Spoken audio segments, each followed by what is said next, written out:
नमो खण्डमण्डलाकारं व्याप्तं येन चराचरं तत्पदं दर्शितं येन तस्मै श्रीगुरवे नमः। गुरुर्ब्रह्मा गुरुर्विष्णु गुरुर्देवो महेश्वर गुरुसाक्षात् परब्रह्म तस्मै श्रीगुरवे नमः। ध्यानमूलं गुरोर्मूर्ति पूजामूलं गुरोर्पदम् मन्त्रमूलं गुरोर्वाक्यं मोक्षमूलं गुरोर्कृपां ब्रह्मानन्दं परमसुखदं केवलं ज्ञानमूर्तिं द्वन्द्वातीतं गगनसदृशं तत्त्वमस्यादिलक्ष्यम् एकं नित्यं विमलमचलं सर्वदा साक्षिभूतं भावातीतं त्रिगुणरहितं सद्गुरुं तं नमामि सद्गुरुं तं स्मरामि सद्गुरुं तं भजामि। विभूति योग में अर्जुन की जिज्ञासा को समाप्त करने के लिए भगवान ने अब अपना अमृत वचन प्रारंभ किया। चूंकि ये विभूति योग है, इसलिए भगवान अपनी विभूतियों की चर्चा यहां करेंगे। भगवान ने सबसे शुरू में यही कहा कि मेरी विभूतियों का कोई अंत नहीं है। जिस तरह से मैं अनंत हूं, उसी तरह से मेरी विभूतियां भी अनंत हैं। और मैं कह रहा हूं अपनी छोटी सी बुद्धि से कि भगवान की विभूतियों को 3 लेवल पे समझना होगा। एक तो शाब्दिक अर्थ, दूसरा आध्यात्मिक अर्थ, तीसरा तुलनात्मक अर्थ। शाब्दिक अर्थ क्या है? भगवान पहाड़ जैसे ऊंचे, हिमालय से भी ऊंचे, ये शाब्दिक अर्थ है।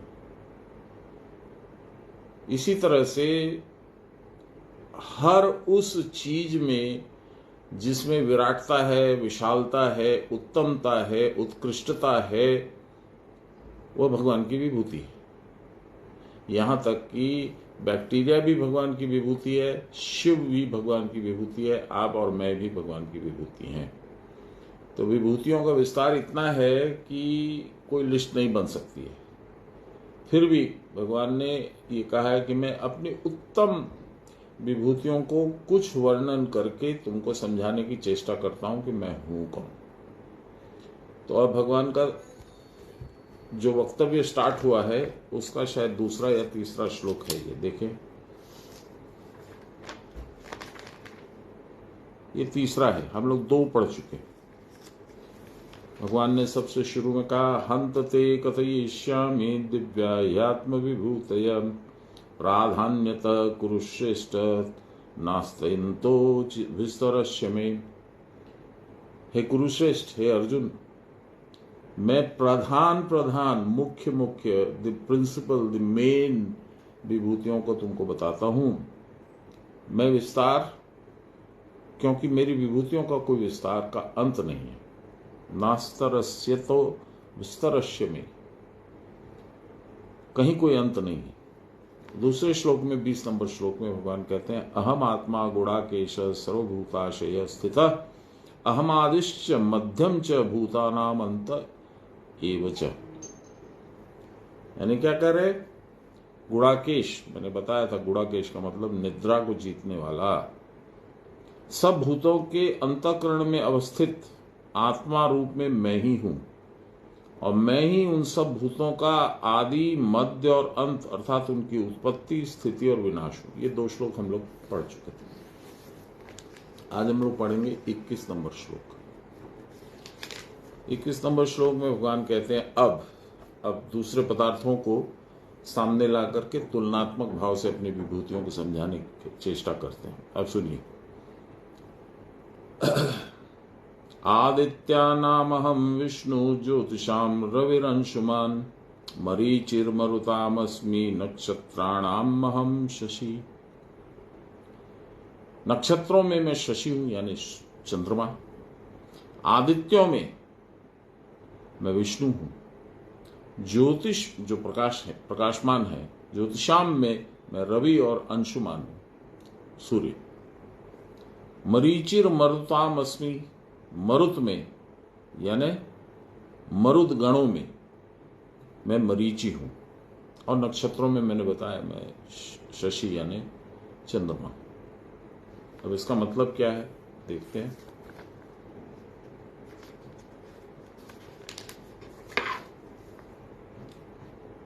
जितने प्रकाश हैं, लहरी महाशय की व्याख्या देखिएगा, बड़ा ध्यान से सुनिएगा, बड़ा इंटरेस्टिंग होता है लहरी महाशय की व्याख्या का विस्तार। जितने प्रकाश हैं, tubelight, tungsten light, CFL lamp, गाड़ी की लाइट, दिया, मोमबत्ती, और फिर आकाशीय, सूर्य, चंद्र, अग्नि, तारा, जितने प्रकाश हैं उनमें स्थिति स्वरूप प्रकाश में हूं। स्थिति मतलब stability, the ability to be constant, अर्थात क्रिया की परावस्था। देखिए मैंने बोला ना कि इनकी व्याख्या अद्भुत होती है। और सूर्य के अणु में ब्रह्म का अणु है। सूर्य जो प्रकाशमान है उसके अणु में, एटम में ब्रह्म का अणु है, भगवान उसमें भी है। तेज के भीतर जो सूक्ष्म वायु स्वरूप है, तेज माने समान वायु, नाभि, मणिपुर चक्र, उसमें जो सूक्ष्म वायु स्वरूप है, सूक्ष्म वायु कौन सी है वहां? समान वायु, वो मेरा रूप है। इसीलिए नर और नारायण, तेज बोलते हैं अर्जुन के तेज को, अर्जुन को बोलते हैं तेज, और भगवान को बोलते हैं कुटस्थ। तो कुटस्थ ने तेज से कहा या तेज ने कुटस्थ से कहा, यही तो गीता है। अनादिकाल में नर और नारायण 2 रूप में भगवान विभक्त होकर के पृथ्वी पर पधारे थे। ये बद्रीनाथ आप कभी जाने का मौका लगे या गए होंगे तो आपने सुना होगा, नर मर्ग पर्वत और नारायण पर्वत, 2 अलग अलग पर्वतों पे ये लोग बैठ करके बहुत लंबी तपस्या किए। कोई बोलता 1000 साल, कोई बोलता लाखों साल, वी डोंट नो।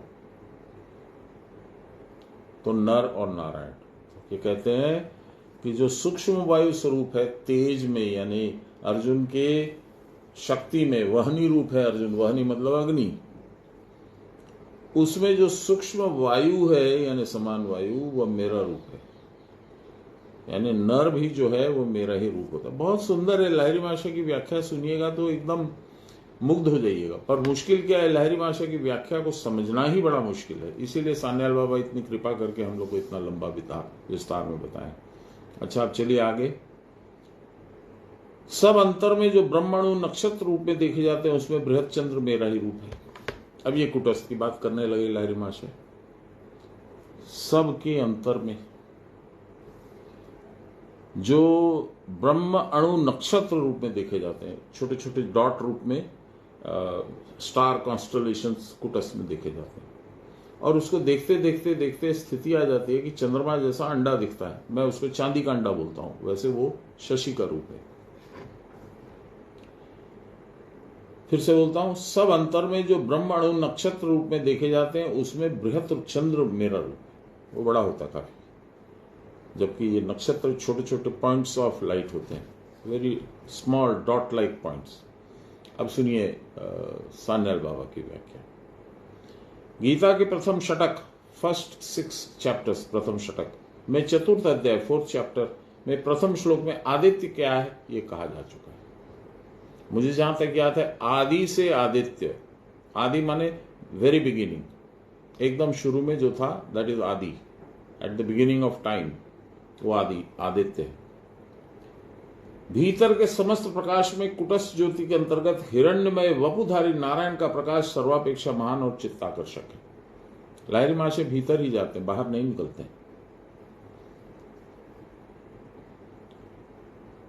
इसको समझिए, बड़ा सुंदर है, इसको हम लोग स्किप नहीं करेंगे। We will not ignore it and move on, we will not, we will try and feel grateful for what has been written. भीतर के समस्त प्रकाश। अब देखिए, हनुमान चालीसा में कहा गया है, बाल समय रवि भक्ष लियो तब तीनों लोक भयो अंधियारो, है ना।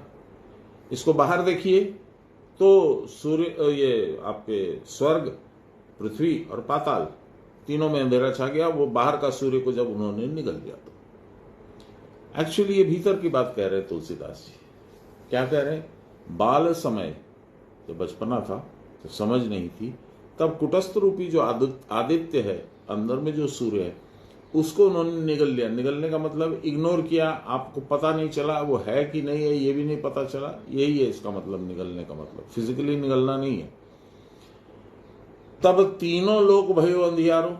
कौन से लोक है? तीन है। पहला स्थूल शरीर, फिर सूक्ष्म शरीर, फिर कारण शरीर। ये तीनों में प्रकाश लोप हो गया। किसने हरा? हनुमान जी ने। हनुमान जी कौन है? प्राण। जब प्राण चंचल होता है, बचपने में और भी चंचल होता है, तब उस बंदर रूपी हनुमान जी ने, देवता ने, हमारे प्राण को चंचल बना करके कुटस्थ का लोप कर दिया। कुटस्थ की एग्जिस्टेंस और non existence we are not aware, उसका पता नहीं चलता है कि वो है भी कि नहीं है। उस समय तीनों लोग भयो अंधियारो। जब कुटस्थ दिखता रहेगा तो आपका स्थूल शरीर, सूक्ष्म शरीर, कारण शरीर भी दिव्य शक्ति से ओतप्रोत रहेगा।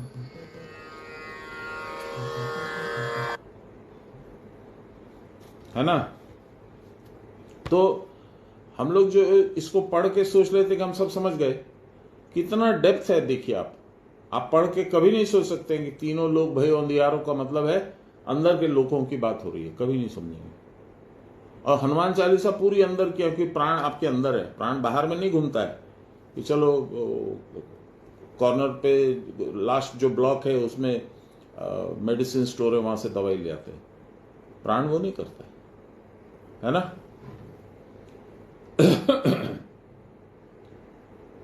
तो ये कह रहे हैं भगवान यहां पे कि भीतर के समस्त प्रकाश में कुटस्थ ज्योति के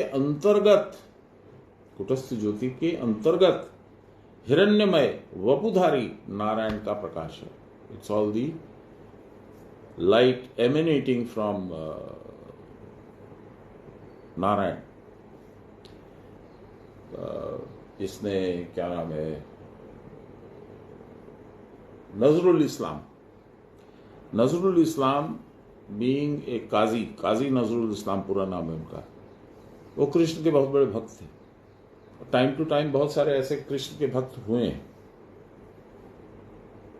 उन्होंने एक बहुत सुंदर कृष्ण भक्ति का गीत लिखा है, वो यहां याद आ गया। अभी जो प्रकाश की बात की है, नारायण की बात की है, तो वो गाना फ्लैश किया, मेरा बड़ा फेवरेट है। सुनिए। एक सखी दूसरी सखी से कह रही है, शोकी शे होरी केमन बाल। कैसे हैं वो हरि, तो मुझे बता, मैं नहीं जानती, मुझे बता।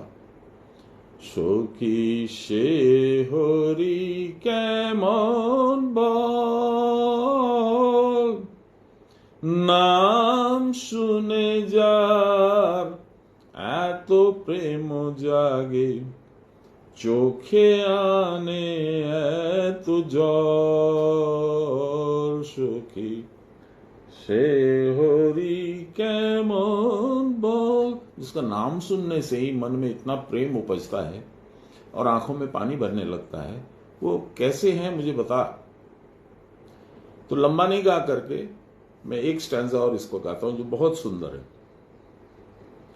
শুনেছি সে নাকি কালো मैंने सुना है कि वो काले हैं।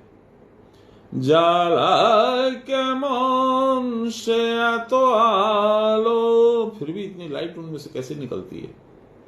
कौन रूप कौन गुण धारिले সেই রাধা সহ ভালোবাসে হরি সখী সে হরি কেমন বল। मुझे ये बता कि कौन सा रूप धारण करूं, कौन से गुण धारण करूं जिससे कि वह हरि मुझे प्रेम करने लगे। ये काजी नजरुल इस्लाम का लिखा हुआ है। ये भाव कहां से आएगा? असल कृष्ण भक्त हुए बिना ये भाव नहीं आ सकता। तो उसी प्रकाश की बात कर रहे हैं यहां। क्या? कुटस्थ में, कुटस्थ जो है काली गुफा है, उसके बाहर में ज्योति है, फिर अंदर में ज्योति है, अंदर में नक्षत्र है, फिर उसके बाद में चंद्रमा है, फिर सूर्य है, वो सब कुछ दिखता है। कुटस्थ में ये सब कुछ दिखता है। बाबा की कृपा होगी तो दिख जाएगा। वो क्या है उसको समझने की चेष्टा कर रहे हैं। तो कहते हैं कि भीतर के समस्त प्रकाश में कुटस्थ ज्योति के अंतर्गत हिरण्यमय वपुधारी नारायण का प्रकाश सर्वापेक्षा महान और चित्ताकर्षक है। भगवान क्या बताना चाह रहे हैं कि प्रकाश में सबसे तेज प्रकाश मैं हूं। उसी को बतला रहे हैं कि कुटस्थ में जो कुटस्थ ज्योति है वो कैसी होती है? और नीली होती है, हल्की नीली, just like moonlight in the dark cave. और उसके अंदर जब वो चंद्रमा प्रकाशित होता है, पहले नक्षत्र दिखते हैं, फिर चंद्रमा दिखता है। चंद्रमा is huge and very very प्रकाशमान। इंग्लिश वर्ड में नहीं जानता हूं, लाइटेड बोलने से नहीं समझ में आएगा। प्रकाशमान, इट इमिट्स लाइट, उसी को बता रहे हैं आप। ये महान है और चित्ताकर्षक है। It is an rapturous. आप उसमें एकदम आनंद में मस्त हो जाएंगे, ऐसी लाइट है। यही विष्णु की सत्व अर्जित मूर्ति है। सत्व अर्जित, you can get it only by practicing truth. What is the truth? Truth is the Lord himself. क्रिया की परावस्था में इस स्थिति स्वरूप प्रकाश का आधिक्य दिख। परावस्था में ये बहुत लाइट तेज भी होती है और काफी देर तक भी रहती है, इसलिए क्रिया की परावस्था ही इसका स्वरूप है। भागवत में कहा है, चेत एतेर नाविद्धम स्थितम सत्वे प्रसीदति। क्रिया के द्वारा चित्त जब प्रशांत भाव धारण कर, completely still, not worrying about the wife or the children or the school or the fees or the bills to be paid or electricity bill to be paid, telephone, house rent, nothing, not worrying about anything. फिर से सुनिए, क्रिया के द्वारा चित्त, मन जब प्रशांत भाव धारण करता है, not worrying about anything, not thinking about anything, तो उसमें रजस तमो भाव या काम लोभ आदि की तरंग उठ नहीं सकती है, because it is in thoughtless condition. उस निस्तरंग अवस्था में there are no waves. निस्तरंग अवस्था में चित्त सत्वगुण में अवस्थान करते हुए परमानंद का उपभोग करता है। ये जो विस्तार है, ये जो हम लोग लास्ट बट वन जो श्लोक पढ़ते हैं गुरु स्तुति में, वो क्या है? ब्रह्मानंदम परम सुखदम केवलम ज्ञान मूर्तिम द्वंद्वातीतम गगन सदृशम तत्वमस्यादिलक्ष्यम। उस स्थिति में परम आनंद में रहते हो आप। You are in raptured, completely rapturous condition है, you are in a bliss. वो है ये। वहां काम, लस्ट, लोभ, डिजायर, ये सब कुछ नहीं है। उस समय आप टोटल सत्वगुण में रहते हैं और परमानंद का उपभोग करते हैं। यू गेट परमानंद, ब्रह्मानंदम परम सुखदम। एवं प्रसन्न मनसो भगवत भक्ति योगतः भगवत तत्व विज्ञानम मुक्त संघर्ष जायते। उसके बाद क्या होता है सुनिए। भगवान के प्रति भक्ति और उनके साथ मन का योग जुड़ जाना।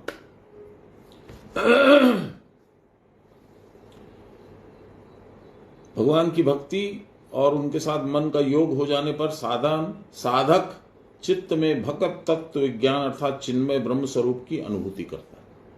Is able to, I will not say see और I will not say hill here, he will experience. वो बुद्धि जोर से होता है, वहां कोई रूप नहीं रहता है, कोई देखने की चीज नहीं रहती।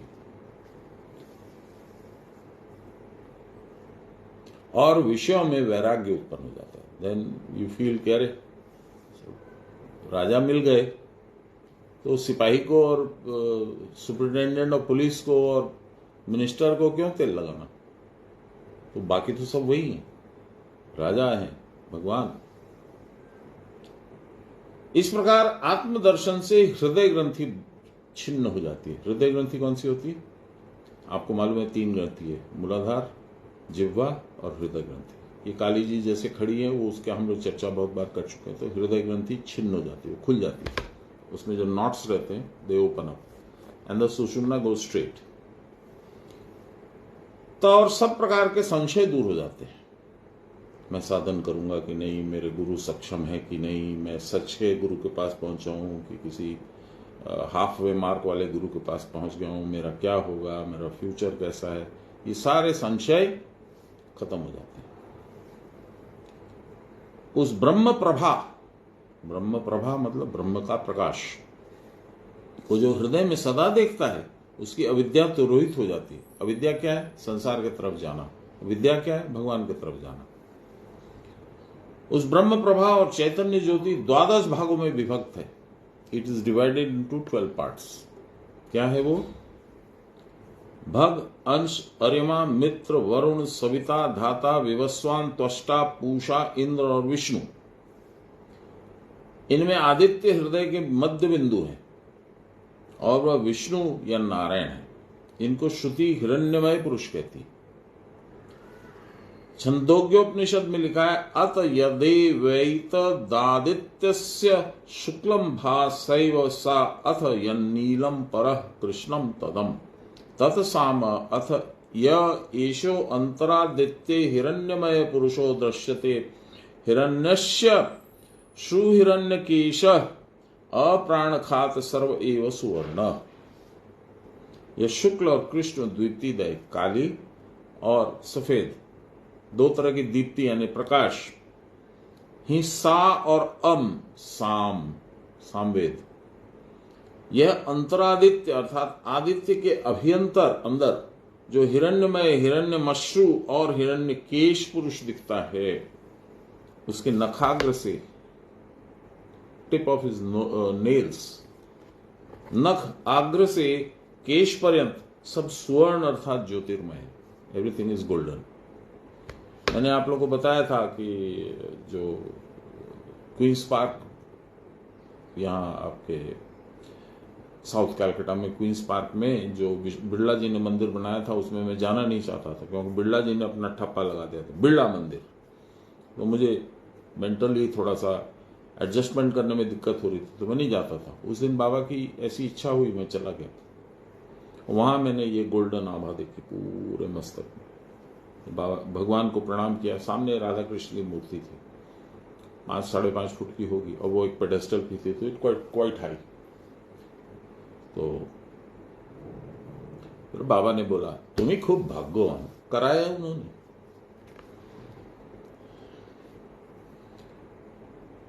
जिसके नखाग्र से केश पर्यंत सब सुवर्ण अर्थात ज्योतिर्मय है। देखिए अब इसमें एक कबीरदास जी ने भी लिखा है, हेले मारी निर्गुण सीढ़ी बड़ी सांकरी रे, वहां तो चढ़ो नहीं जाए है। ये गाना मैं हजारों बार गा चुका हूं, लेकिन इतना अच्छा है, इतना सटीक है, इतना युक्ति संगत है इस पाठ के लिए, इसको गाने का मन बार बार करता है।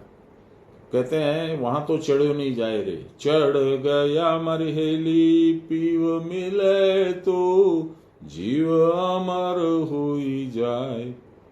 फिर अगले स्टैंजा में कहते हैं, अरे हेली मारी कंचन धाप जहां नीप जेरे बैठी, वहां हमारा ठाकुर जी की सेज है। थोड़ा शब्दों में गड़बड़ा गया मैं।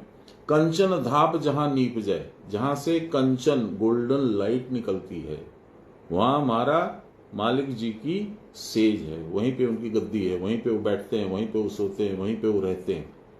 This is the कुटस्थ।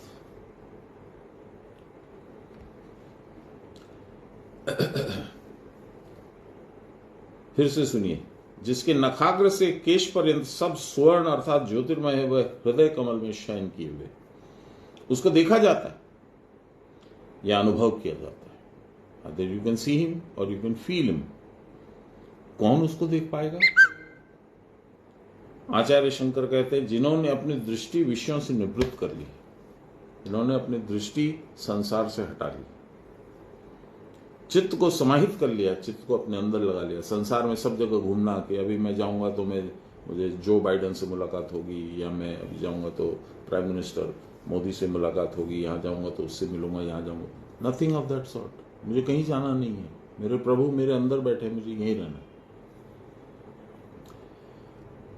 चित्त को जिन्होंने समाहित कर लिया और ब्रह्मचर्य आदि साधन संपन्न है, उनके द्वारा वह दृष्ट होते। ब्रह्मचर्य, इसके दो अर्थ हैं, आपको मालूम है। ब्रह्मचर्य मतलब दो अर्थ होते हैं। एक, you maintain celibacy, no hanky panky. और दूसरा अर्थ है ब्रह्मचर्य में, माने आप ऑल द टाइम ब्रह्म में ही घूमते रहिए मेंटली, वो भी ब्रह्मचर्य ही है। Just give me a minute.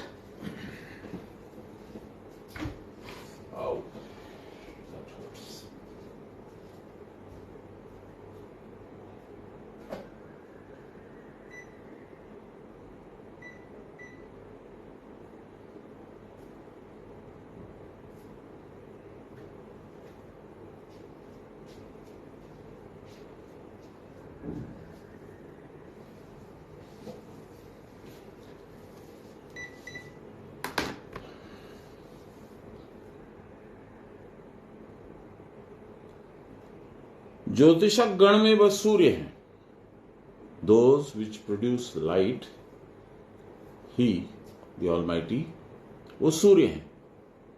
अर्थात सूर्य में उनका प्रकाशाधिक्य देख पड़ता है। सूर्य के अणु में ब्रह्म का अणु रहता है, तेज के भीतर सूक्ष्म वायु का अणु रहता है। इस प्रकार अंतर में जो ब्रह्माणु नक्षत्र के रूप में दिखते हैं, कुटस्थ में भी बताया आपको, उन नक्षत्रों में चंद्र ही बृहत है, बड़े हैं, इसलिए वह भगवान की प्रधान विभूति है।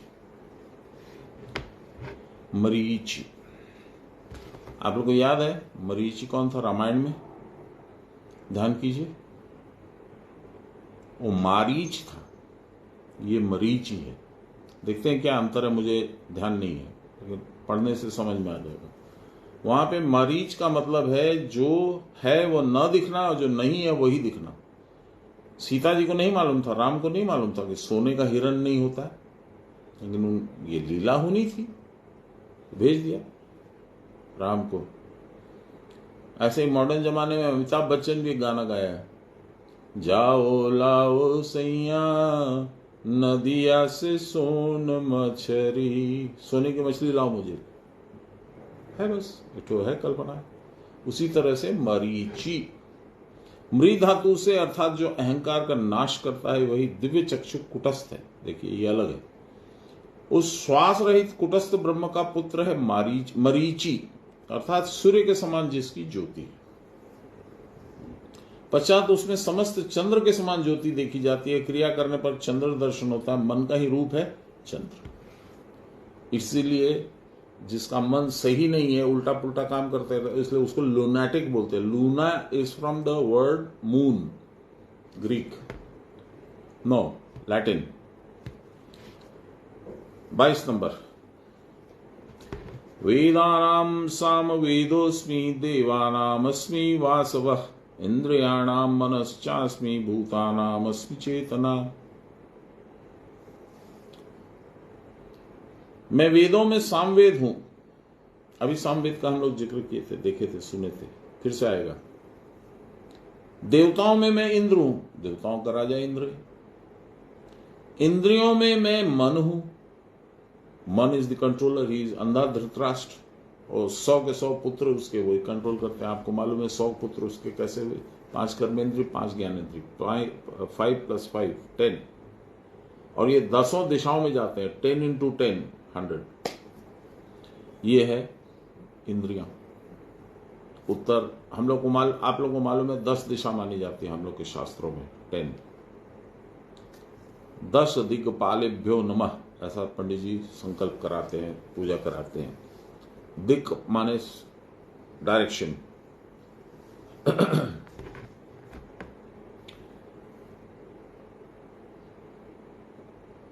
अब लहरी महाशय की देखिए व्याख्या एकदम अलग। आप जो भी अभी समझे, क्या समझे? हम लोग समझे कि वेदों में मैं सामवेद हूं, यानी द बुक। देवताओं में मैं इंद्र हूं, ये हम लोग समझ गए, राजा इंद्र। पर क्या समझे? राजा इंद्र एक वर्ड है जिसकी हम अपनी कल्पना से कुछ भी मीनिंग निकाल सकते हैं। सर, या why is Samaveda greater than rest of the 3 Vedas? It was just explained. Probably you missed it. We'll come to it. Don't worry. I'll answer your question. I'll have to read it. So it is written right here. Wait. अप्राणखात सर्व एव सुवर्ण, यह शुक्ल और कृष्ण द्वितीय ही सा और अम साम है। You understood? No. Have you understood? Not with surety, sir. Okay. I'll tell you. It says there are 2 पक्ष होता है ना हम लोग का मंथ में, कृष्ण पक्ष, शुक्ल पक्ष। पता चल जाएगा है? क्या पता चल जाएगा? हम लोग के 2 पक्ष होते हैं ना, 15 days and 15 days। शुक्ल पक्ष, कृष्ण पक्ष, राइट? तो भगवान की ज्योति दिखती भी है और कभी कभी वो एकदम काला रूप उनका दिखता है। You can understand what I am saying. Krishna भगवान in the Kutastha is black, that is the black hole of the cave. But if you go deep inside there is a light blue प्रकाश, light all the time. From where it comes, I don't know. One day, Baba was giving me a hair kriya and I saw this light. And, I was wondering where the hell is that coming from? There is no light there, there is no electricity there. Where is it coming from? So I was trying to see the source. I was trying to go up and see the source. How can you do that? That was foolish of me, but I did it. Then I asked Baba and he said, did you find the source? I said, no, Baba. That source is God himself. It's not so easy to find it. So the lighted part and the dark part, sa or ma, sam. That is what's written here. Okay? Okay, sir. Right. We will get more in this श्लोक that we are reading. Just wait. ओंकार ध्वनि जो पश्चिम शरीर में अनुभव करने पर सुनी जाती है। I don't know which is पश्चिम शरीर। पश्चिम is left और पश्चिम is right. I don't know.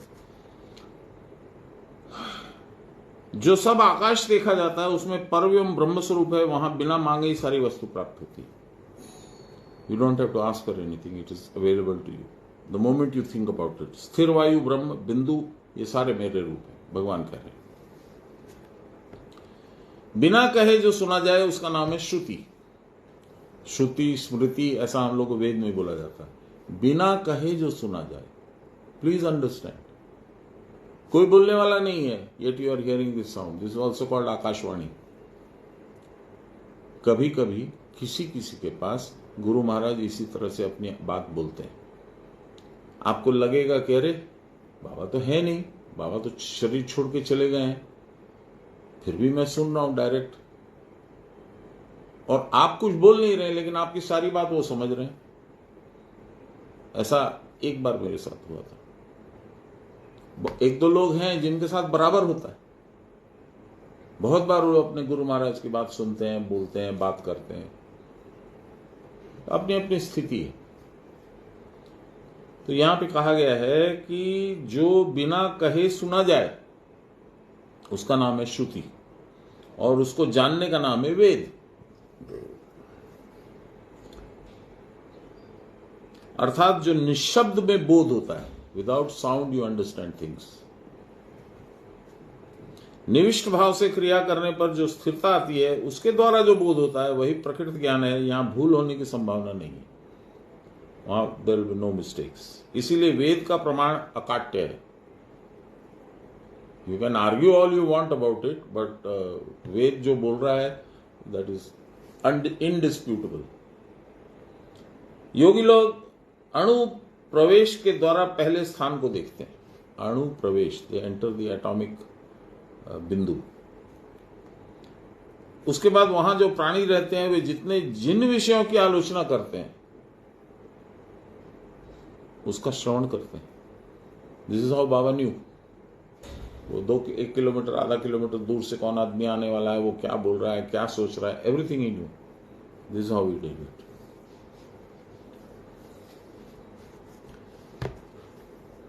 एक बार हमको बोले थे बाबा, हिंदी भाषियों के लिए हिंदी ही बोलता हूँ, थोड़ा इंग्लिश बोलने की आदत हो गई। ये 2 मेरे मित्र आए बैंगलोर वाले, तो उनके लिए बोलता हूँ इंग्लिश, लेकिन इंग्लिश नहीं बोलूँगा, मैं हिंदी में बोलूँगा। और आप लोग कौन कौन हैं? भाटिया जी, नंदिता भट्टाचार्य, बस 2 ही तो हैं। अच्छा, पहले स्थान क्यों देखते हैं? क्या প্রথম স্থান কেন দেখে? প্রথম স্থান কেন দেখে? पहले स्थान क्यों देखते? ওটাই বলছি আমি, ওটাই বলছি, ডিটেলে বলছি। बाबा हमको बोले थे कि तुमको यदि जानना है तो योगी बनना पड़ेगा। योगी बन करके, जैसे कि वो एक एग्जाम्पल दिए थे कि एक मकान बनाने जा रहे हो, तो मकान का क्वालिटी तुम एक ईंट को देखोगे, बाकी सारा ईंट उसी का डुप्लीकेट है, उसी जगह से आया, वैसे ही बना है, same material, everything is the same. तो एक ईंटा को तुम टेस्ट करोगे कितना स्ट्रेंथ है, क्या है, तो you will know the properties. उसी तरह से बाबा बोले थे कि किसी एटम में तुम घुसोगे तो उसी एटम में पूरा ब्रह्मांड है, तो उस एटम में घुस के you can go to the place where you want to find out things about. মা প্রণাম নেবেন, আমি চিন্তা করছিলাম যে মাকে দেখা যাচ্ছে না, ভালো লাগছে মা। तो बाबा बोलते थे कि अणु में प्रवेश करके, चूंकि अणु सब जगह है, सो द एंटायर वर्ल्ड, जो समूचा संसार है, वो ब्रह्माणु के ऊपर ही बना है। वायु में ब्रह्माणु है, पृथ्वी में ब्रह्माणु है, आकाश में है, वायु में है, अग्नि में है, सब में। और तुमको जिस स्थान में जाना है, ब्रह्माणु में पहले घुसो, उस स्थान की कल्पना करो, वो दिखेगा। उसके बाद वहां पहुंच के और तुम उनकी बातें सुन सकते हो। वहां जो लोग हैं वो लोग क्या बातें कर रहे हो वो तुमको सुनाई देगा। यही बोल रहे हैं। एक बार फिर से पढ़ता हूं, देखिए शायद समझ में आ जाए। योगी लोग अणुप्रवेश के द्वारा पहले स्थान को देखते हैं। जहां जाना है, मुझे अमेरिका जाना है, रांची जाना है, कलकत्ता में रहना है, धनबाद जाना है, तो मैं स्थान देखता हूं, पहले वहां पहुंचता हूं। उसके बाद वहां जो प्राणी रहते हैं, जिनको मैं जानना चाहता हूं या जिनकी बातें सुनना चाहता हूं, और वे जिन विषयों की आलोचना कर रहे हैं उसको श्रवण करते हैं, सुनते हैं। इस प्रकार उनको अतीत अनागत विषय भी अवगत हो सकते हैं, पिछले जन्म का। मन लगाकर क्रिया करने पर अपने आप ओंकार ध्वनि सुनने में आती है, सुनाई देता है। सूक्ष्म अणुस्वरूप जो बिंदु ब्रह्म में है, उसमें सर्वदा रहने से ओंकार ध्वनि सुनाई देती है।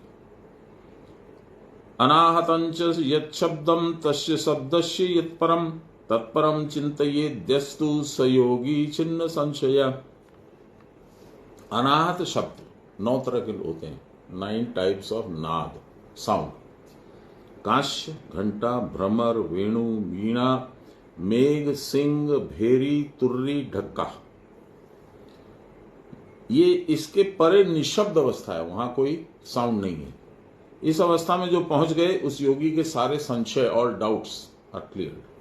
उसके मन में डाउट नहीं रहता। अ उ म, अ उ म तीनों को जोड़ने से क्या हुआ? औम। अ माने मूलाधार, गुह्य द्वार, उ माने हृदय, म माने कुटस्थ। इन स्थानों में वायु के गमन करने पर ऐसा शब्द होता है। जब आप साधन करते हो उस समय इन सब स्थानों में जब वायु जाती है तो ऐसा साउंड सुनाई देता है। यह अत्यंत मधुर और चित्त आकर्षक होता है। इसलिए समस्त ज्ञाता, जो कुछ भी जाना जाए, यानी जो कुछ भी वेद है, विषयों में यह सामवेद है। आप समझ में आया? Samaveda is why it is so important, why it is the first one. कुछ लोग कहते हैं Rigveda is the first. I don't know, I have not studied the Vedas. इसमें स्वर माधुर्य अधिक होने के कारण चित्त सहज ही लय हो जाता है और आत्मस्थिति प्राप्त होती है, इसी कारण सामवेद श्रेष्ठ है। Okay, the sound there is very attractive, वो आपको पकड़ता है, वो आपको आकर्षण करता है और तुरंत लय हो जाता है आपका चित्त, इसलिए आत्मस्थिति प्राप्त होती है, परावस्था प्राप्त होती है, इसीलिए सामवेद सबसे अच्छा बताया गया। उपयुक्त तीनों स्थान गुह्य द्वार, हृदय और कुटस्थ क्रमशः दोहन करते करते भुवः स्वः, इन स्थानों में वायु का अनुभव होता है। भू माने लिंग, स्व भुवः माने नाभि, स्व माने कंठ। पहले वायु मस्तक, पश्चात हृदय, बाद में गुह्य द्वार पर्यंत जाती है। यही क्रमशः पूर्व, पश्चिम और उत्तर की क्रिया है। अच्छा, इसको समझे जरा। मस्तक, पश्चात हृदय। अच्छा, हृदय माने पश्चिम हो गया और फिर नीचे जाती गुह्य द्वार उत्तर, वो तो दक्षिण हुआ। यही है ऋक, साम और यजु, ये तीन वेद है। वो हमको 2012 में एक मेरा लड़का है अभिषेक, उसका दोस्त आया था, विवेक नाम था उसका। विवेक बोला कि हम अंकल वेद पाठ करना चाहते हैं। हम बोले वेरी गुड, क्यों, क्या करोगे वेद पाठ करके? बोला नहीं, समझना चाहते हैं, वेद का बहुत नाम सुने। हम बोले बहुत चीज का बहुत नाम सुने, एस्ट्रोफिजिक्स, थर्मोडायनेमिक्स, ये सब भी सुने हो, तो सब पढ़ोगे? फिर मैंने सुना है बाबा जो बोलते थे, पोथी मेरी थोथी, चारों वेद पढ़े मजदूर, कथनी के घर बहुत हैं, करनी के घर दूर। क्या होगा पढ़ के? तुम्हारे अंदर ही है सब कुछ बेटा, तीनों वेद भी तुम्हारे अंदर है, जितना तरह का गायन बाजन सब कुछ है, सब तरह का प्रकाश तुम्हारे अंदर, भगवान अंदर ही है तुम्हारे। तो भगवान के साथ तो सब कुछ आ गया ना, कुछ भी तो नहीं बचा। तो बाहर क्या पढ़ोगे? तुम अंदर घुसो, वो क्रिया ले लो। तो उसको बेचारे को समझ में नहीं आया पूरा, क्रिया लेने से क्या होगा। फिर वो आता था गीता पाठ सुनने के लिए, बहुत बार आता था, उसके बाद बंद हो गया, बॉम्बे चला गया। तो फिर से समझिए, ये वायु मस्तक, मस्तक माने ये है, पश्चात हृदय और उसके बाद गुह्य द्वार पर्यंत जाती है, फिर वो वापस आती है, इसीलिए ये पश्चिम शरीर हुआ। यही क्रमशः पूर्व, पश्चिम और उत्तर की क्रिया, पूर्व, पश्चिम और उत्तर की क्रिया, यही ऋक, साम और यजुर्वेद है। इन तीनों के एकत्र होने से ओंकार बनता है। प्रजापति ब्रह्मा ने वेद त्रय में से एक एक पद दोहन करके ओंकार बनाया, एक एक श्लोक। साधक को भी इसी प्रकार एक एक पाद दोहन करना पड़ेगा, तभी उसकी प्रकृति सावित्री उपासना होगी। एक एक पाद का मतलब यहां पे तीनों नाड़ियों से, ईड़ा, पिंगला और सुषुम्ना, शायद। एक एक पाद दोहन अर्थात मस्तक से हृदय, हृदय से गुह्य द्वार, इन तीनों ग्रंथियों को भेद करने पर कंठ और तालु मूल पर्यंत वायु स्थिर हो जाएगी। देखिए हमारा एक्सप्लेनेशन शाब्दिक है, हम जो सुनते हैं कि शब्द है, वो शब्द को जो समझते हैं, कुछ समझते नहीं है। यहाँ बाबा लोग अलग ही चीज लिखे, हम अलग ही आपको बता रहे हैं। तो इसलिए मेरी बात पर मत ध्यान दीजिए, यहां जो लिखा है उस पर देखिए, फिर से सुनिए। एक एक पाद दोहन का मतलब है पहले मस्तक से हृदय, फिर हृदय से गुह्य द्वार, इन तीनों ग्रंथियों को भेद करने, तीन ग्रंथियां हैं, इन तीनों ग्रंथियों को भेद करने पर कंठ और तालुमूल पर्यंत वायु स्थिर हो जाती है। ऋग्वेद रिच स्तुति करना, सम्मुख में पूर्व दिशा की ओर क्रिया करना अर्थात प्राणायाम द्वारा स्तमन करना, जिसके द्वारा मन की प्रसन्नता प्राप्त होती है। साधन का एक्सप्लेनेशन है, देखिए मुश्किल है समझना, पर ट्राई कीजिए। क्रिया करके क्रिया की परावस्था में रहना, यही है प्रसन्नता, यही है दक्षिणा। ब्राह्मण को दक्षिणा दी जाती है। ब्रह्म में जिसने रमण किया वो ब्राह्मण, उसको दक्षिणा क्या देनी है? ये क्रिया की परावस्था, यानी थॉटलेस कंडीशन, निरावलंबन ध्यान। यजु यानी यज यानी पूजा करना, दक्षिण दिशा में वायु को ले जाने पर ओंकार क्रिया के द्वारा वायु की स्थिति होती है। मूलाधार से ब्रह्मरंध्र पर्यंत अटका रहता है, तभी श्वेत कभी कृष्ण वर्ण दिखाई देता है। यही श्वेत और कृष्ण वर्ण यानी सामवेद। साम यानी पश्चिम दिशा में वायु को ले जाने पर ओंकार ध्वनि सुनाई जाती है। इस वेद को जानने पर ब्राह्मण होता है, सर्वज्ञ, सर्वव्यापी, सर्वशक्तिमान होता है, अष्ट सिद्धि लाभ करता है।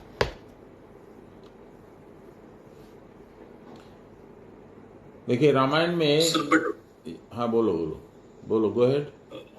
ओमकार तो राइट ईयर में सुनाई देता, लेफ्ट ईयर में कैसे लेके जाना? नहीं, ऐसा नहीं है। ब्राह्मण लोग को राइट में सुनाई देता है और नॉन ब्राह्मण्स को लेफ्ट में सुनाई देता है। मैं क्या बोल रहा था, एनीवे वो भूल गया, फिर याद आ जाएगा। क्रिया करते करते जो आकाश देखने में आते हैं उनमें क्रिया की परावस्था स्वरूप शून्य ही परव्योम है। इसको देवराज कहा जाता है। ऊर्ध्व लोक में सर्वोच्च स्थान है परव्योम। अहम का सर्वश्रेष्ठ सूक्ष्मानुभूति कुटस्थ में बिंदु ही चेतन रूप है। यह बिंदु जब तक है तब तक जड़ देह भी चेतन जान पड़ता है। आत्मा से मन निकला, आत्मा यहां पे है, आई एम सॉरी, आत्मा से मन निकला, मन से संकल्प के द्वारा विषयों को ग्रहण करने की इच्छा हुई, इसी से इंद्रियां उत्पन्न हो गई, आंख, नाक, कान, मुंह। इन इंद्रियों में जो शक्ति है वह मन की शक्ति है। इसलिए वो मन यानी अंधा धृतराष्ट्र का बेटा है सभी सब। मन प्रथमतः अत्यंत सूक्ष्म शक्ति संपन्न होता है। महाभारत जिसने देखा होगा उसने देखा होगा कि धृतराष्ट्र को इतनी ताकत थी कि वो हाथी से कुश्ती करके उसको भी पटक देता था। हाथी मन है, वो भी मन है, मन का ही रूप है, और धृतराष्ट्र भी मन है। मन ही मन को हरा सकता है, यही हाथी से धृतराष्ट्र का लड़ना।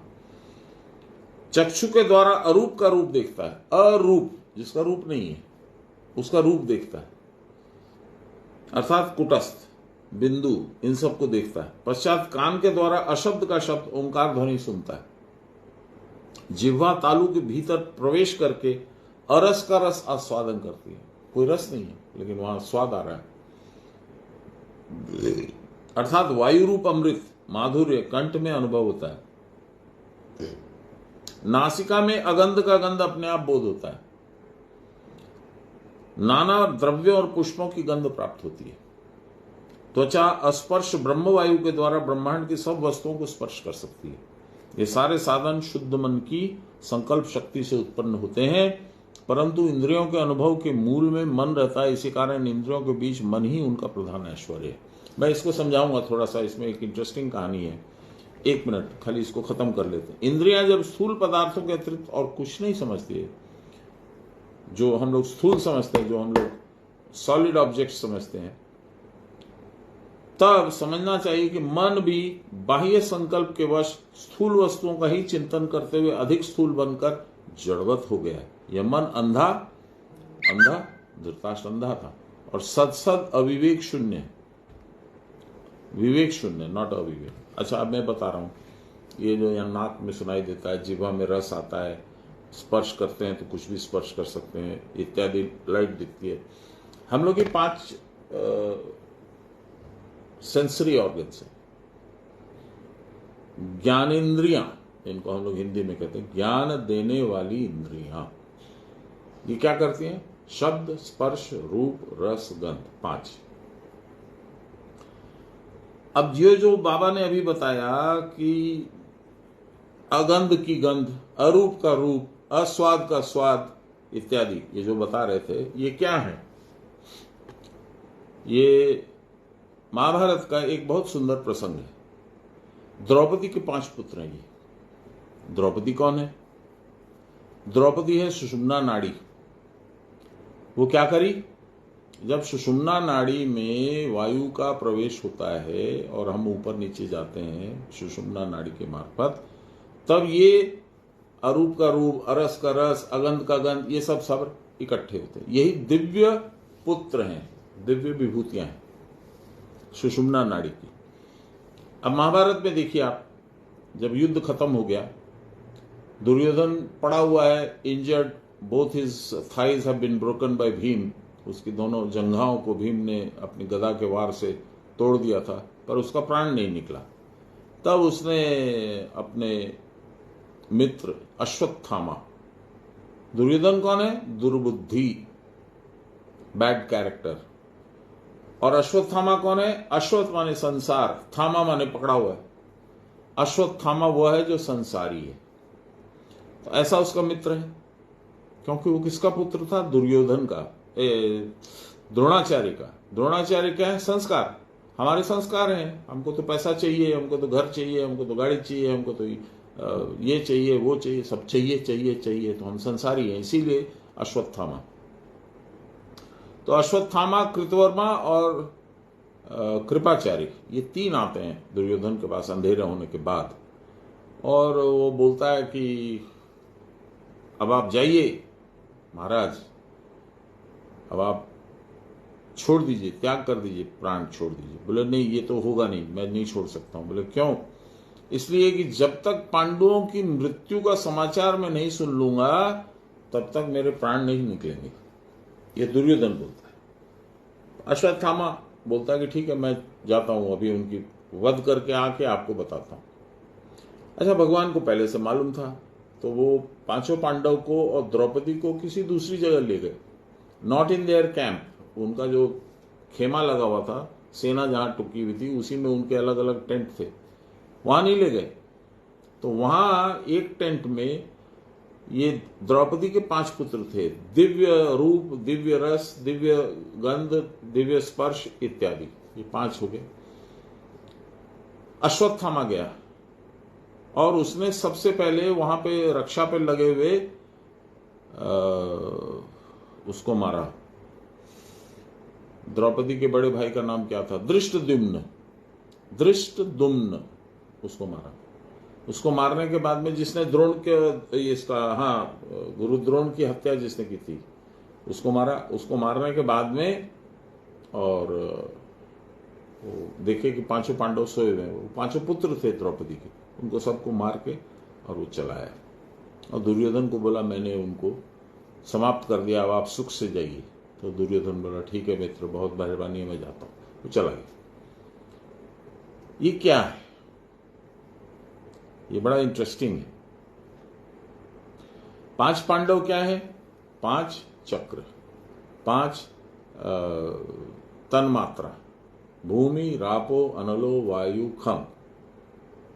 और इनके मार्फत द्रौपदी जो गई है, उसमें जब प्राण का संचार होता है तो ये 5 प्रकार निकलते हैं। 5 उसके पुत्र मान लीजिए, विभूतियां मान लीजिए, दिव्य स्पर्श, दिव्य रूप, दिव्य गंध, दिव्य स्वाद इत्यादि। और कौन गया उनको मारने? संसारी। जब हम संसार का चिंतन करेंगे और साधन करेंगे तो ये कुछ नहीं मिलेगा, ये मरे हुए मिलेंगे हमको।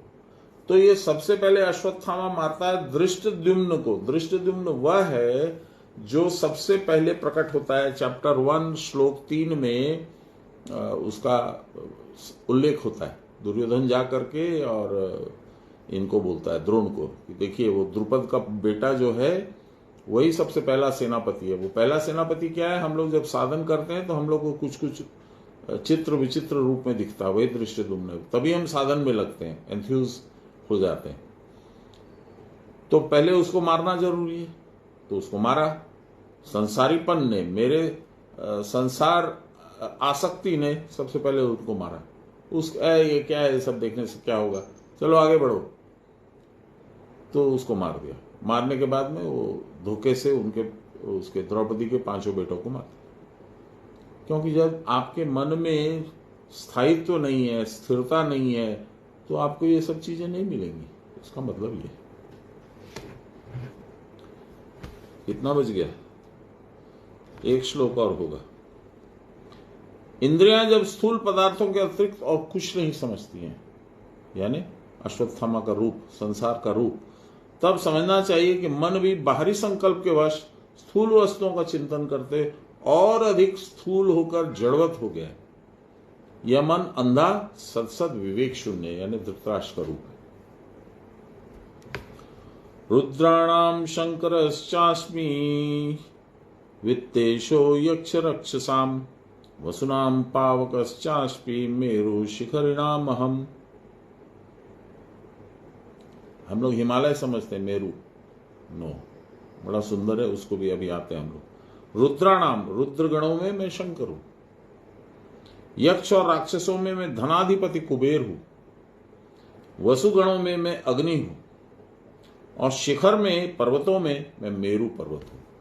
मेरू पर्वत का कभी जिसने भी ज्योग्राफी पढ़ा है वो कभी नाम सुना है? मेरू पर्वत कहाँ है? एवरेस्ट सुना है, आल्प्स सुना है, एंडीज सुना है, पारसनाथ का पहाड़ी भी सुना है हम लोगों ने, धनबाद के पास में है। मेरू तो कभी नहीं सुना। ज्योग्राफी में तो मेरू का वर्णन नहीं है कहीं, हम लोग के शास्त्रों में है। क्या है ये मेरू? ये मेरू है आपको मस्तक, यही है मेरू, और रीढ़ की हड्डी तक इसमें इंक्लूडेड है। मूलाधार से लेकर के सहस्रार पर्यंत जो कुछ भी है वो मेरू पर्वत का हिस्सा है। कबीरदास जी का एक गाना है, बिना जड़ बिना पत्तों के एक पेड़ खड़ा है, फल नहीं लगता उसमें, वही है Meru. Meru is like a mountain. और मेरू से ही, मेरू की तलहटी में ये था आपके हनुमान जी के पिताजी का राज्य, क्या बोलते थे उसको, एनीवे, तो वहीं पे हनुमान जी का जन्म होता है, यानी रूप वहीं पे आता है। यहां पे रूप नहीं आता, रूप यहां पे आएगा। ये तलहटी सुनिए। नाभि में वायु स्थिर एकत्व तो पावक नाम वसु की मूर्ति कुटस्थ के भीतर मुकुटधारी दिखती है। कुटस्थ में दिखता है ये सब। चंद्र के भीतर कुटस्थ के समान तथापि त्रिकोण पहाड़ के शिखर के समान जो दिखता है, त्रिकुटी, थ्री, वो सब मेरा रूप है। नाभि में जो वायु है वही रुद्र है। ये वायु जब स्थिर होती है तो वह शंकर हो जाती है, अर्थात जो मंगल करते हैं। जब स्थिर होगी तो ही मंगल करेंगे, जब तक चंचल होगी तो मंगल नहीं हो सकता है। नाभि में समान वायु जब तक ठीक रहती है तब तक मृत्यु नहीं होती। समान वायु जब वृद्धि को प्राप्त होती है तो उत्तम पुरुष का दर्शन होता है। अतएव शंकर उनकी विभूति या प्रकाश है, उत्तम पुरुष की विभूति या प्रकाश है। इस प्रकार कुटस्थ के भीतर जो कुछ दृश्य रूप में दिख पड़ता है सब उनकी मूर्ति है। अब देखिए, विभूति रूप से हम लोग समझे कि हिमालय पहाड़, ये पहाड़, मेरू भूल गए हम खुद भूल गए। कुटस्थ में सब अनुभव हो सकता है, परंतु ये सब दृश्य स्वतः दिख पड़ते हैं अपने आप। इसके लिए कोई संकल्प या उद्योग नहीं करना पड़ता। आप चेष्टा करेंगे, अच्छा हमको मेरू देखना है, लगा रहे हैं, साधन कर रहे हैं, 1 घंटा हो गया, 1.5 घंटा हो गया, लेकिन उनको कुछ नहीं दिखा। संकल्प करने से कुछ नहीं। जो स्वतः कुटस्थ के भीतर दिख पड़ते हैं या जो कुछ अनुभव में आते हैं उनका भी विभूति योग में वर्णन हुआ है, जो अपने आप आते हैं, आपकी चेष्टा से कुछ नहीं। 24 नंबर श्लोक। पुरोदशां च मुख्यमां विद्धि पार्थ बृहस्पतिं सेनानी नाम हम स्कंदः सरसामस्मि सागर। पुरोदशाम, पुरोहितों में, मुख्य, मेरी जो विभूति है वह बृहस्पति है। बृहस्पति देवों के गुरु हैं, सबसे बड़े पुरोहित हैं, देवताओं के पुरोहित जो हुए बृहस्पति। सेनानी नाम हम स्कंदः, स्कंद माने कार्तिक, शिव जी का बड़ा पुत्र, वो देवताओं का सेनानी है, सेनापति। लेफ्टिनेंट जनरल नहीं, मेजर जनरल भी नहीं, क्या बोलते हैं उसको, मेजर जनरल ही बोलते हैं शायद, जो भी है वो है कार्तिकेय। और सरसामस्मि सागर, जलाशय, water containing bodies, water bodies, उसमें मैं सागर हूं, I am a sea, I am the sea. आध्यात्मिक व्याख्या लहरी माशय। बृहस्पति अर्थात ब्रह्म, षट चक्र ब्रह्म में मिलते हैं, सारे 6 चक्र ब्रह्म में मिलते हैं। बृहस्पति देवताओं के गुरु हैं। जो क्रियावान सदा कुटस्थ में रहते हैं उनके तृतीय नेत्र प्रस्फुटित हो जाते हैं। वे ही देवता हैं या देवानाम पुरोहित, जो देवताओं के पूर्व हित करते हैं वही पुरोहित हैं। पूर्व में ही हित करना, आत्मक्रिया के द्वारा जो सर्वदा उनमें रहता है वो उसी का हित अर्थात कल्याण होता है। क्रिया की परावस्था में पहुंचना ही परम हित है। उससे बढ़िया और हित का काम आप कुछ कर ही नहीं सकते हैं परावस्था में जाने के अलावा, क्योंकि तब आप स्वयं ब्रह्म का रूप हो जाते हैं, ब्रह्म के साथ एक हो जाते हैं। क्रिया की परावस्था में पहुंचना ही परम हित है, उससे अमर पद प्राप्त होता है। साधक कुटस्थ स्वरूप होकर पश्चात उत्तम पुरुष स्वरूप हो जाता है, तब वह सदा ब्रह्म में रहता है और उस अवस्था में ही क्रिया करता है। सब सेनानियों में मैं स्कंद हूं, जो लड़ती है वह सेना, समस्त जन समूह सेना है, वे केवल मैं और मेरा लेकर युद्ध करते हैं। इस कलह का मूल है वासना। यह वासना जिसके अधीन है वह सेनाधिपति है, कमांडर ऑफ द फोर्सेस। स्थूल श्वास प्रश्वास के द्वारा ही यह वासना संजीवित होती है। इसलिए चंडी में श्वास माने शुंभ और निश्वास माने निशुंभ, यही दानवों के राक्षसों के राजा हैं। तो स्थूल श्वास और प्रश्वास के द्वारा ही वासना संजीवित होती है। इस बाह्य स्थूल श्वास का प्रभु है सूक्ष्म श्वास या स्थिर श्वास। जिसका श्वास स्थिर होता है वह वासना के ऊपर जय प्राप्त करके मुक्ति का भागी हो जाता है। स्कंद, स जोड़ क जोड़ न जोड़ द शब्द से योनि, न शब्द से नहीं। जिनकी मनोवृत्ति योनि के नीचे नहीं रहती उसका ही श्वास मस्तक के ऊपर चढ़ता है। जिसका श्वास मस्तक के ऊपर चढ़ता है वह असुरों को जीत सकता है। क्या सुंदर व्याख्या है। विद्यास्तस्य प्रतिष्ठान च यस्य त्वम मस्तकोपरि, जिसकी विद्या मस्तक के ऊपर जिसका प्राण है उसकी विद्या ही स्थापित है। उसी को विद्या या ज्ञान प्रतिष्ठा या स्थिरता प्राप्त करती है जिसका प्राण मस्तक में जाकर स्थिर हो जाता है। सरसामस्मि सागरः, जो निरंतर चलता रहता है वह सरस अर्थात मन है। प्राण चंचल होकर मन बनता है। यह चंचल प्राण या श्वास जब मेरु के भीतर गमनागमन करता है तब वह सूक्ष्म होता चला जाता है। सूक्ष्म होते होते जब अपरिसीम सूक्ष्म में परिणत होता है तब आत्माकार हो जाता है और सागर का रूप धारण करता है, अर्थात आत्मा तब विश्व और उसके बाहर भी विद्यमान जान पड़ता है। इसको थोड़ा सा समझिए क्या बोल रहे हैं। सूक्ष्म होते होते इनकैलकुलेबल, इतना सूक्ष्म हो जाता है कि आप उसको समझ नहीं सकते हैं कि कितना सूक्ष्म है, तब आत्मा का रूप हो जाता है। अब इसको हम लोग ये कहते हैं, देखिए कबीरदास जी कहते हैं, भक्ति द्वार बड़ा सांकरा, सुषुम्ना का मुंह और नहीं दिखाया, उसका एंट्रेंस नहीं पता चलता। मन ऐरावत हो ही रहा कि सुविध पैठ हो जाए। हाँ, आपका मन तो हाथी के जैसा है, हाथियों में भी हाथियों का राजा ऐरावत, उसके जितना विशाल है, वो उस छोटे से सूक्ष्म सुषुम्ना में एंट्री कैसे करेगा। कबीरदास जी कहते हैं, यहां भी वही बोला जा रहा है कि जब तक मन चंचल है, प्राण चंचल है, तब तक मेरु के भीतर गमनागमन करता है, वह सूक्ष्म होता चला जाता है। जब आप साधन से उसको फाइन और फाइन और फाइन और फाइन करते जाते हैं तब तक मन रहता है, और फिर जब एकदम सूक्ष्म हो जाता है तब वह मन खत्म हो जाता है, प्राण चंचलता खत्म हो जाती है, आत्मा में प्रवेश होकर के आप आत्मा स्वरूप हो जाते हैं। यही इसमें बोला गया। तब आत्मा विश्व में और उसके बाहर भी विद्यमान जान पड़ता है। सब जगह आपकी आत्मा ही आपको नजर आती है। आज यही समाप्त करते हैं, 25 से हम लोग कल पढ़ेंगे। कल इंडिपेंडेंस डे है, कल छोड़ देते हैं। आप लोग झंडा उठाइए भारत का, और उसके बाद में परसों हम लोग पढ़ेंगे।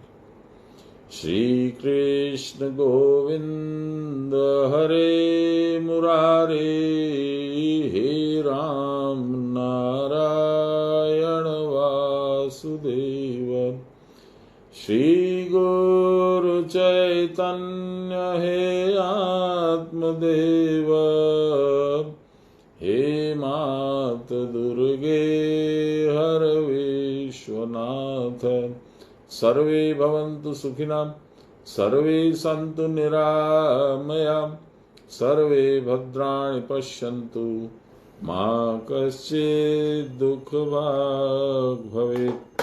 असतो मा सद्गमय, तमसो मा ज्योतिर्गमय, मृत्योर्मामृतं गमय, आभिराभिमहीधि। बोलिए प्रेम से गुरु महाराज की जय, परम गुरुदेव की जय, परात्पर गुरुदेव की जय, परमेष्टि गुरुदेव की जय। आदि गुरुदेव की जय, गुरु माता की जय। हर हर महादेव। मामा प्रणाम में जय गुरु। परसों मिलते हैं, नॉट कल।